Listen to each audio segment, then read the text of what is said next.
जय हिंद दोस्तों।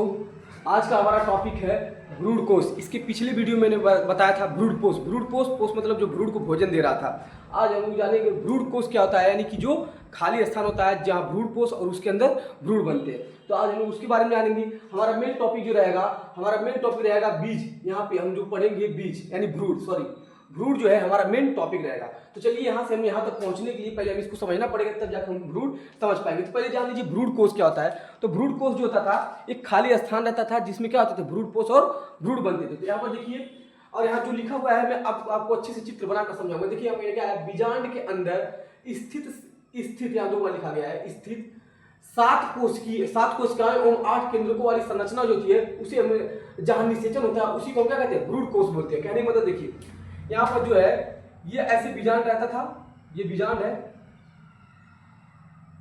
इसी बीजांड के अंदर यहाँ क्या पाया जाता था, ब्रूड कोष पाया जाता था। तो वही बोला है, देखिए बीजांड के अंदर, तो बीजांड है हमारा, इसके अंदर कह रहा है स्थित 7 कोशिकीय एवं 8 केंद्रकों वाली जो संरचना होती है जहां पर निषेचन होता है उसी को हम क्या बोलते हैं, ब्रूड कोष बोलते हैं। अब यहाँ पर 7 कोशिकीय और 8 केंद्रीय का मतलब वही समझ में आएगा। अब यहाँ बता रहा हूँ, इसको जब निकाला जाता है इस वाले भाग को, तो इस वाले भाग को निकाला जाता है, कितना बड़ा मैंने बनाया तो आपको बताया था। ऊपर जो होता है 3 कोशिका होती है, 1 2 3, और ये सब क्या होती है, अगुणित होती है। इनको प्रतिपाद कोशिका बोला जाता है। नीचे जो होती है 3 कोशिका होती है, 2 सहायक कोशिका होती है और 2 सहायक कोशिका और 1 अंड कोशिका होती है, जिसे 3 3 6 हो जाता है। और यहाँ पर 2 ध्रुवीय केंद्रक होते हैं जो बड़ी सी कोशिका में बंद रहते हैं। तो इसको बोला जाता है। देखिए अब यहाँ पर मैं बताते चलूंगा, समझ में आएगा आपको। क्या बोला, बीज के अंदर, तो सॉरी बीजांड के अंदर स्थित 7 कोशिका, 1 2 3, ये 4 5 6 और ये जो है बड़ी 7 कोशिका हो गए। 7 कोशिका एवं 8 केंद्रक। 8 केंद्रक देखिए, 1 केंद्रक, 2 केंद्रक, 3 4 5 6 7 8। तो 8 केंद्रक वाली जो ये संरचना होती है, इस पूरी संरचना को जहां पर यहाँ यही बीच में निषेचन होता है, यहाँ पर निषेचन होता है, उसे क्या बोलते हैं, ब्रूड कोष बोलते हैं। तो उम्मीद करता हूँ आपको ब्रूड कोष समझ में आ गया होगा। देखिए ब्रूड कोष बीजांड के अंदर बना एक छोटा सा क्या होता है, थैला होता है। देखिए ये जो ब्रूड कोष है ये बीजांड के अंदर बना सा एक छोटा सा क्या है, थैला है। थैला मतलब खाली स्थान होता है, इसलिए ब्रूड कोष का निषेचन का स्थान भी माना जाता है। क्यों? क्योंकि इसी के अंदर निषेचन होता है, इसी ब्रूड कोष के अंदर इसी निषेचन का स्थान माना जाता है। अब देखिए ब्रूड कोष में कितनी कोशिकाएं होती है, तो मैंने बताया हूँ 3 ऊपर हो गया, 3 नीचे होगा, और ये बड़ी सी कोशिका जो है इसको मिलाकर कुल 7 कोशिकाएं हो जाती है। तो देखिए यहाँ पर ब्रूड में कुल कितनी कोशिकाएं, तो 7 कोशिकाएं होती है। देखिए पहला होता है अंड कोशिका, 1 अंड कोशिका होता है, 2 सहायक कोशिका होती है, तो 3 हो गया। यहाँ पर प्रतिपाद कोशिका 3 होती है, तो 3 ऊपर हो गया 6 हो गया, और एक केंद्रीय कोशिका होती है जो कि केंद्रीय कोशिका ये 7 हो गया। लेकिन ये क्या है, ध्रुवीय कोशिका है। ध्रुवीय कोशिका है यहाँ ये वाली, इस वाली बात की, तो केंद्र में आ जाएगा।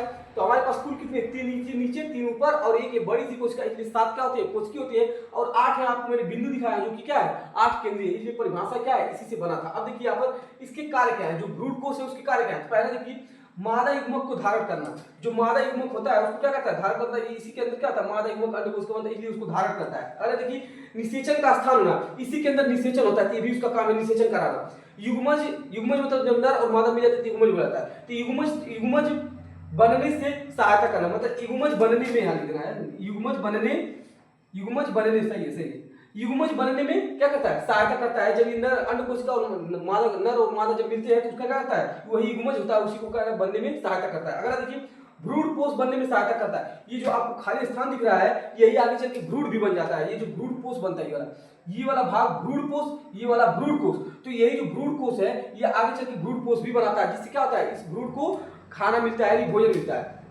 तो उम्मीद करता हूं आपको ये चीज समझ में आ गया होगा। अब देखिए यहाँ पर अब हम लोग जानेंगे बीज पत्र। बीज पत्र जब जानेंगे तब ब्रूड के बारे में हम लोग समझ पाएंगे। तो देखिए बीज पत्र क्या होता है। तो बीज पत्र क्या होता है, जैसे आप लोगों ने देखा होगा कि मूंगफली लेते हैं, अगर उसको हम क्या करते हैं, अगर उसको निकालते हैं 2 फालियां हो जाती है, उसमें 2 फालियां, तो उसी को बोला जाता है बीज पत्र बोला जाता है। जो 2 फालियां हो जाती है उसी को बोला जाता है बीज पत्र बोला जाता है। जैसे आप लोगों ने मटर भी दिया, 2 मटर चना ये सब होते हैं, जब उसको निकालते हैं तो उसको छिलका जब हटाते हैं 2 फालियों में बट जाता है, उसी को हम क्या बोलते हैं, बीज पत्र बोला जाता है। ठीक है ना। तो बीज पत्र देखिए बीज के अंदर, तो बीज के अंदर पाए जाने वाला जो बीज होते हैं ना, अभी मैं आपको चित्र बनाऊंगा, ये जो आगे चल के यही बीज बनेगा। तो ये कह रहा है कि बीज के अंदर पाए जाने वाला वह भाग जो अंकुरण के समय क्या करता है, पौधे को प्रारंभिक भोजन देता है, उसे हम बीज पत्र कहते हैं। जो हमारा ब्रूड बनता है उस ब्रूड को क्या करता है, प्रारंभिक भोजन देता है, उसी को हम बीज पत्र बोलते हैं। अब देखिए बीज पत्र 2 प्रकार के होते हैं। पहला होता है एक बीजपत्री, दूसरा होता है द्विबीजपत्री। जो गेहूं होता है, गेहूं को हम 2 भागों में, 2 फालियों में नहीं तोड़ सकते, इसलिए एक बीजपत्री है। धान जो था उसको भी नहीं खोल सकते 2 भागों में। मक्का जो है उसको भी 2 भागों में नहीं खोल सकते, इसलिए सब एक बीजपत्री के एग्जाम्पल है।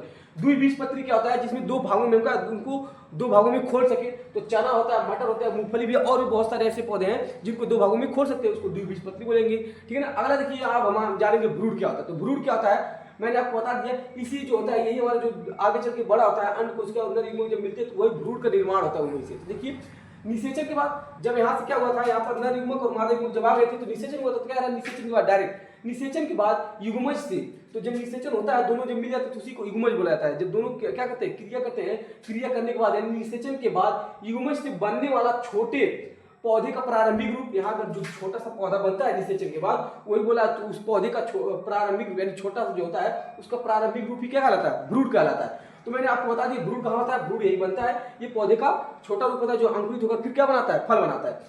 अब इसके भाग देखिए, तो इसके भाग होते हैं बीजपत्र, प्रांकुर, भ्रूण अक्ष, अधोबीजपत्र, मूलांकुर। अब मैं यहाँ आपको चित्र की मदद से समझाऊंगा कौन यहाँ पर बीजपत्र है, कौन सा प्रांकुर है, कौन सा भ्रूण अक्ष है, कौन सा अधोबीजपत्र है और कौन सा मूलांकुर है। तो आप ध्यान से देखिएगा, ये एक बीज है, इस बीज का देखिए अगर ध्यान से देखेंगे तो इस बीज में दो क्या है, दो भाग खुले हुए हैं। तो द्विबीजपत्री हो गया पहले नंबर। तो अब द्विबीजपत्री इसी को बोला जाता है क्या, इसी को बोला जाता है बीज पत्र बोला जाता है। चलिए इसके बारे में पढ़ लेते पहले। देखिए तो भोजन का ये संचय करता है, मतलब भोजन को इकट्ठा करता है। और यही लिखा गया है, देखिए यहाँ पर लिखा है बीज के अंदर पाया जाने वाला वह भाग जो अंकुरण के समय पौधे को प्रारंभिक भोजन देता है उसी को बीजपत्र बोलते हैं। तो बीजपत्र का काम क्या है, भोजन का संचय करना यानी भोजन को इकट्ठा करना, और अंकुरण के समय पौधे को प्रारंभिक यानी क्या है, प्रारंभिक भोजन देता है। तो पहला काम इसका ही हो गया। देखिए दूसरा देखिए प्रांकुर। तो इसमें प्रांकुर कौन है, जो ऊपर वाला ये भगिया दिख रहा है, आप ऊपर वाला ये जो भाग दिख रहा है इसी को हम क्या बोले, प्रांकुर बोले। चलिए इसका काम देख लेते क्या है।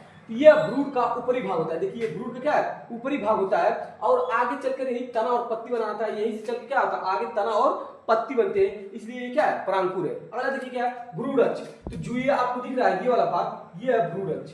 ये भ्रूण अक्ष बीचों बीच वाला जो भाग है वो क्या है, भ्रूण अक्ष है। अब देखिए भ्रूण अक्ष मतलब, अक्ष का मतलब क्या था, दो भागों को कोई चीज है उसको दो बराबर भागों में जो बांटता है लाइन, उसी को बोलते हैं भ्रूण अक्ष बोला जाता है। तो देखिए प्रांकुर ऊपर वाला और मूलांकुर ये नीचे वाला होगा। ठीक है ना। तो प्रांकुर और मूलांकुर के बीच का मुख्य भाग होता है। तो देखिए प्रांकुर और मूलांकुर के बीच का क्या होता है, ये भाग होता है जो कि होता है मुख्य अक्ष।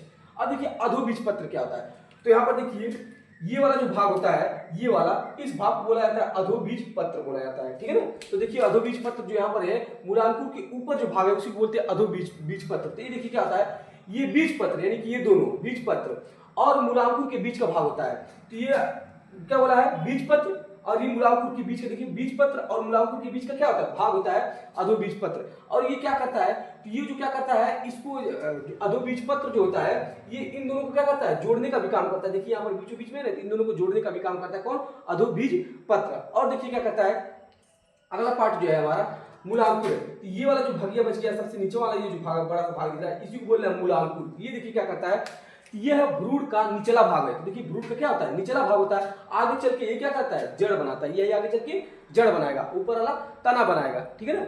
और आपको मैंने जितनी भी मैंने भाग बताया सारे लोग को बता दिया। देखिए मूलांकुर क्या होता है, ये क्या करता है और एक काम करता है मूलांकुर, जब ये मतलब ये भ्रूण जब बनाता है तो इसे आगे चल के जड़ बनाता है। और जब जड़ बनता है तो इसको भ्रूण को क्या करता है, ऊपर उठाता है। ये मूलांकुर क्या करता है, भ्रूण को ऊपर उठाएगा, क्योंकि अंकुरित होकर जब जमीन में धंसता है तो इसको ऊपर उठाता है। तो भ्रूण को ये उठाने का भी काम करता था। ये था आपको भ्रूण। और मैंने भ्रूण कोष बताया आपको, भ्रूण कोष में कितनी कोशिकाएं होती हैं, मैंने बीजपत्र बता दिया, कितने प्रकार के होते हैं, भ्रूण बता दिया, उसके काम बता दिए, उसके भाग बता दिए, चित्र बना दिया।